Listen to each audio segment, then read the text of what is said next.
비용이랑 시간이 가장 크죠. 제가 이 얘기를 말씀드리는 것도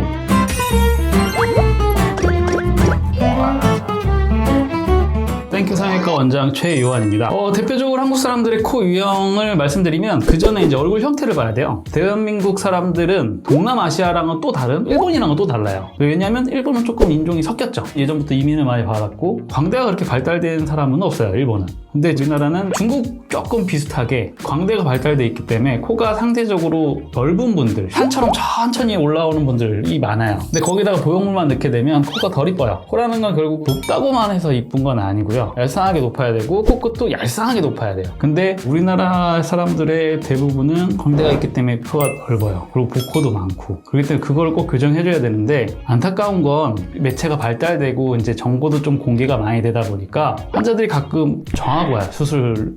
내가 갖고 싶은 코를 들고 오거나 내가 사고 싶은 모양을 들고 오시면 좋은데 꼭 내가 필요한 재료를 들고 와요. 저는 늑연골은 안 써요. 저는 실리콘을 안 할 거예요. 저는 이것만 했으면 좋겠어요. 근데 식당에 가서 파만 넣어주세요, 양파만 넣어주세요, 저는 이거 안 먹어요. 그러면 그렇게 요리는 해드릴 수 있는데 그 맛은 못 내요. 100점도 못 낼 거야 아마. 왜냐면 쌍꺼풀이면 절개, 비절개 딱 두 종류예요. 이마보상이 요새는 들어갈 수 있지만 그건 눈 수술이라고 생각은 안 하죠. 근데 코는 복코도 있고 절골도 해야 된다고 하고 매부리도 깎아야 된다고 하고 늑연골도 써야 된다고 비중격도 써야 된다고 재료가 엄청 많고 할 거 되게 많아요. 근데 할 게 많고 뭐가 많다고 하면 결국 돈이 추가된다는 얘기이긴 해요. 집으로 치면 벽지도 발라야 되고 장판도 바꿔야 되고 가구도 사야 되고 화장실도 고쳐야 되고 이런 돈이 계속 늘어나겠죠. 근데 이쁜 집이라고 하면 결국 다 고친 집이잖아요. 코도 똑같아요. 다 고치고 필요한 재료에 맞춰서 바꿔야 되죠. 근데 이제 자꾸 빼는 이유는 이해는 돼요. 저도 비용이랑 시간이 가장 크죠. 그러면 그렇게 얘기할 수밖에 없어요. 높은 거는 포기하시고